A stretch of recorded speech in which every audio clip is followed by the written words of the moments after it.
Let's talk about the 6 signs of unresolved trauma.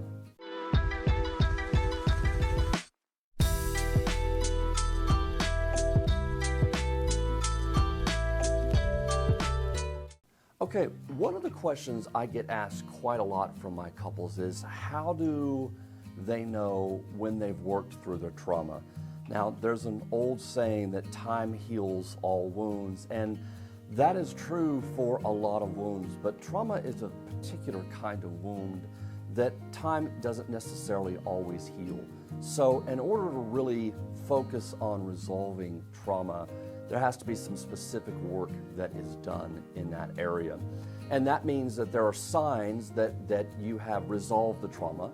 And in this particular case, we're going to talk about what those signs are if it's unresolved. This way you're aware that if any of these signs or symptoms start to come up for you, that in particular there may be some more work that needs to be done. Now, I want to say too, this does not take away from any of the work that you as trauma victims have already done. Any work is good work if you're working on resolving some of your trauma. So I don't want to negate or downplay or minimize any of the efforts you've already made, because I know there's so many people out there that have worked very hard to try to resolve some of their trauma. But as we go through this list, these 6 signs, maybe you'll notice or recognize that there's 1, maybe 2, that tend to be troublesome for you in certain contexts, in certain areas of your life, and that might give you an idea that maybe a little bit more work is needed in these particular areas. All right, so the very first one is hypervigilance. Now, we discussed in another video when we talked about defining trauma and the types of different trauma. One of the hallmarks of trauma is this sense of hypervigilance, because the nature of trauma itself overwhelms our central nervous system, overwhelms our ability to cope with what is happening, that it then creates a shift inside of us. And that shift is that protective part of us wants to always be on the lookout for any signs that we may be re-traumatized. Now, if your trauma was interpersonal in nature, meaning that if it was inflicted on you by somebody else, then this is especially true. And so what you may have noticed is that over time, you are acutely aware of other people, of their facial expressions, body postures, any surprises, things that pop out of the blue may startle you quite a bit. And this is all a sense of hypervigilance. So you're acutely aware of your environment and your surrounding because you are really on the lookout. That part of your brain that's there to protect you is on the lookout for any signs that you may get re-traumatized. So our brain stem that we share with the reptiles does an amazing job of scanning the environment so that we can see if there's anything that is going to surprise us and re-traumatize us again. Part of this is found, like for example, you're walking through the forest and out of the corner of your eye you see a stick. And as you probably are well aware, what happens is the first thing you do is you jump out of the way. Now, this was not a conscious thought. This was actually your brainstem protecting you because what comes through our eyes is most closely connected to our brainstem, and so the message sends a much faster signal than it does if it has to go through our prefrontal cortex, which is our reasoning and thinking area of our brain. So we jump out of the way, and then we turn and we look and we go, oh, that's just a stick. When we've been traumatized, it sort of restructured, reshaped our brainstem to be hypervigilant. And that is exhausting, and that is so difficult to deal with, where you feel like you have to always put up your walls. But that's also a reaction that you're trying to keep yourself safe. Your body's doing its job. It's trying to keep you from being re-traumatized again. So if in your life you feel like there are situations, or maybe it's sort of a white noise in the background, it's always there, you can never completely turn it off, you can never completely feel safe in your body, you're always hyper vigilant to family, friends, your partner, to your surroundings, then this could be a sign of unresolved trauma. Now, number 2, lack of trust.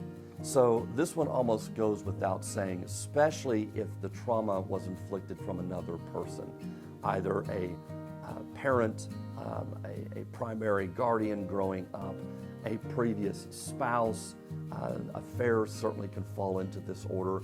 But again, we're talking about how trauma has reshaped your brain to want to be able to protect you. And it's doing so by always keeping other people a little bit at arm's length. It's protecting you by always being a little bit unsure of other people's intentions and motives. And that makes complete sense to me, because if your trauma was inflicted by another person, then there's going to be a part of you that says, I don't know if I can fully trust other people, because the person or persons that were supposed to keep me most safe, that were supposed to protect me, did not do so. And as a result, internally, my body's never allowed me to sort of be completely at rest with other people. I'm always a little bit leery of what they might want or need or how they might take advantage of me. So if you find that there's areas in your life that you have difficulty building trust or trusting others in general, and this is especially true in our attachment relationships, our relationships with our most intimate partner, that this is a sign of unresolved trauma. If you feel like you always have to stiff arm people a little bit, you always have to sort of keep them just a little bit of a distance. You don't want to let anybody too in to know what's going on inside you, then this is surely a sign of unresolved trauma. And for good reason, for very good reason. It makes perfect sense to me why your body's telling you and sending you messages that you just can't completely trust other people. And it's safest and best to keep them at arm's length. So the second sign of unresolved trauma is this inability to really trust others, to feel safe in our body and safe in a close, intimate relationship with somebody else. Now, another sign, this is the third sign of unresolved trauma, and that is physical symptoms. This can be everything from headache, difficulty sleeping, to nausea, to just an anxious pit in your stomach that never seems to go away. It could be that you're overeating, you're undereating. Could be that you're relying too much on drugs or alcohol or marijuana to cope and get by, or that's the only way your body's able to completely relax and sort of come down to baseline. That these physical symptoms are also a sign of unresolved trauma. And I think this is true for many, many people. And the real danger here is that what you're doing in order to soothe yourself, if it's through marijuana, drugs, alcohol, it could be just excessive avoidance. It could be that you're just throwing yourself into work at the expense of having any other aspects to your life, at the expense of your relationships, at the expense of your health. So there's lots of kinds of addictions, and I use that word loosely right now, but there's all kinds of addictions that can take the place of being able to cope and deal with those trauma reactions in our body. And so the real downside to this is that if you lean on those coping mechanisms too long to get rid of the physical symptoms you're having, then those themselves can become the problem. So where you might start out, just as an example, of I'm going to drink because when I drink, it's the only time I really feel relaxed or comfortable in my body, or that I can just sort of come down. If you lean on that long enough, what you find then is that alcohol can actually become a problem in and of itself, where once it started out as a soothing coping mechanism, it now has become an addiction or a problem. So these physical symptoms are real, and they're there for a reason. Oftentimes they're there because they are giving you a warning sign that something's not right in your relationships, that something's not working in your life. We often say that about anxiety and depression, that those are the breakdown of your natural defenses. And so what has taken over as a protection is this warning signal of depression and anxiety, that something's not working. Now, as I say that, some of you might be thinking, yes, but sometimes depression can be a biological disorder, and that is true.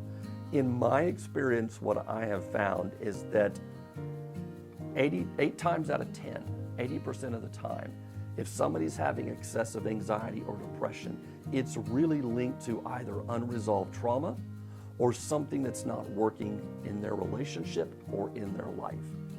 Rarely have I ever seen it be a biological issue. That's not to say I haven't. I certainly have. I know some people have recurrent depression. It's just something they've learned to manage and live with.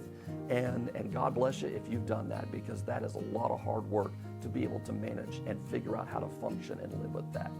But a lot of what I've seen is that those are a breakdown of our natural coping defenses. And so in order to not deal with this anxiety and these physical symptoms, we can slip into depression or we can slip into anxiety. So the third sign of unresolved trauma is physical symptoms, a knot in our stomach, an elevated level of anxiety that just doesn't seem to go away, a sense of malaise or sadness that sort of comes over you, maybe at a certain time every day, or comes over you once a week. You just sort of hit a low point and you just feel very abject, very down in that sense. So these physical symptoms can be a sign of unresolved trauma as well.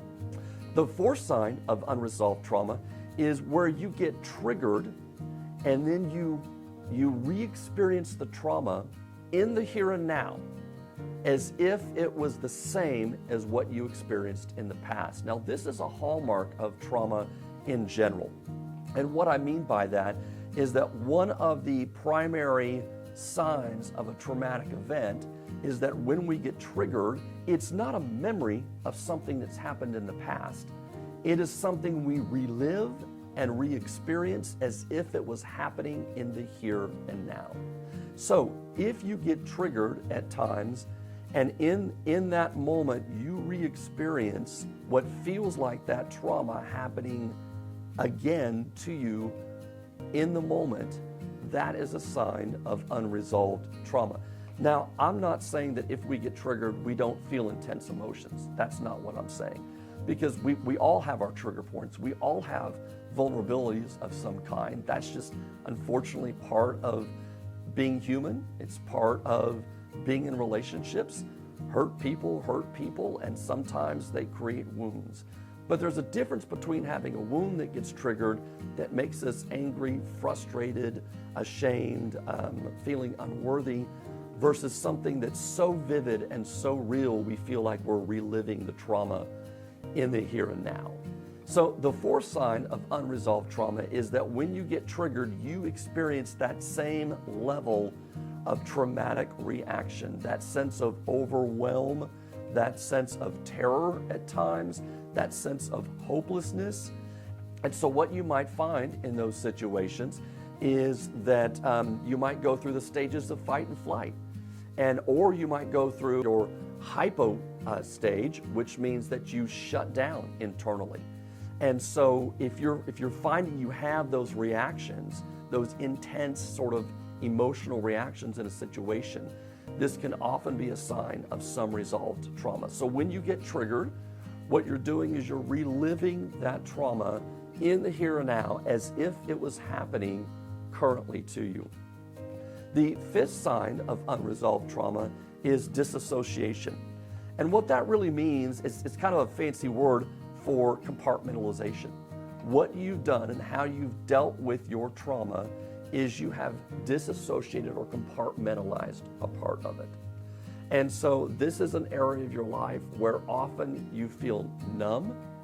You can go blank. You can't think of right words. You can't seem to express yourself. You can't make sense of what's happening internally.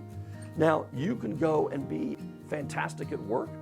You might be fantastic at other areas of your life, hanging with your buddies, playing a sport, whatever it may be. You may be able to function, but all of a sudden you get into an area of your life or something occurs in your closest relationship and you find that you hit a point where you hit a wall and you're just not able to articulate, to formulate in words what's happening. You often feel like you go numb. So maybe you feel a little bit outside yourself at times. And then eventually that feeling subsides and you begin to feel more like yourself later. This is what we call disassociation. And this is part of the way that you have learned to cope and deal with past trauma. So the fifth sign is that you disassociate, or there's an area of your sense of self that is compartmentalized. And when you get into a situation, it can get triggered and you can go into that disassociation and just feel very numb, feel very blank, feel very shut down at times. The sixth and final sign of unresolved trauma is a feeling of shame about your sense of self. Now, this is also very much a hallmark of complex trauma. So it's not so much necessarily that if you've had one traumatic event happen to you, but rather if you've had multiple traumatic events or one event that's been repeated over multiple times, maybe through childhood, or maybe you were married and your spouse had multiple affairs on you, something along those lines, then this is certainly a hallmark of that, where you feel sort of defective in your sense of self, where you feel unworthy, unlovable, and just at your core, like you're not a worthy person. And so having unresolved trauma means that there are times where you recognize that you need excessive reassurance. Maybe that's part of a way of boosting your self-esteem. Maybe it's that you are a bit clingy or needy with your partner. And that could be certainly a sign of low self-esteem, of this need that you feel abandoned and rejected easily, and that impacts your sense of self-worth as a person. So that is the sixth and final sign of unresolved trauma. If you feel like at any point you're experiencing any of these, then that could be an indication that you need to go back and do some work. And again, I want to reiterate, that does not negate any of the hard work you've already done. Trauma, as Judith Herman says, is a violation of human nature. And so it is impacting to the core. That's part of what makes it traumatic. And so it just takes a lot of work, and sometimes it takes a lot of time to be able to work through that. That's not your fault. If you've done great work, I applaud you. I really do. And I don't question it for a minute, that you've really tried to dig deep to understand the roots of it, to understand what's happened, and to be able to work through it so that your physiology is not hijacked all day long like it was when it first happened. I also want to say this too, and I think this is important. I have a lot of couples that come to me and they say, I've worked through my trauma. And they don't recognize that what's happening in their situation is a trauma reaction from the past. It's very difficult to see that, and I can certainly understand why. If I had felt like I had done so much trauma work, and all of a sudden I'm now in a relationship and I'm getting very hypervigilant and my self-esteem feels bad and I'm having physical symptoms, I would attribute it to this other person. That makes total sense to me. Hey, when I was by myself, I was perfectly fine. I didn't have these symptoms and signs going on. But that's precisely the point. What can happen in one of our closest, most intimate relationships is that the trauma or aspects of the trauma can come alive that doesn't come alive when we're by ourselves. And when we've worked through in individual therapy our trauma, it doesn't mean that it's resolved all aspects of it, that there are aspects that can come alive in your closest, most intimate relationships. And one of the sayings that we have is what's broken in relationship gets healed in relationship. And so this is especially true if your trauma was interpersonally inflicted, meaning it was inflicted upon you by another person. That there are aspects of that that can be reawakened or can come alive in your closest relationships. And that just might be a sign that you need to do a little bit more trauma work. As a couples therapist, I love working with couples that have had past trauma because I think couples work is such a powerful way to be able to help one or both partners that have had trauma in the past, because it can bring it alive in ways that they don't see it and understand it, and it can be right in the room with us there, and we can be able to deal with it and process it, and we can acknowledge it head on when it comes alive in the relationship. That's not always possible when we're not in a relationship or when we're at work or other more individual-based activities, things like that. So these are the 6 signs of unresolved trauma. Be sure and follow us. Hit our subscribe channel and our bell notification so that you'll know when a new video comes out. And be sure to follow us on wherever you get your podcast for the next episode. Thanks for joining in.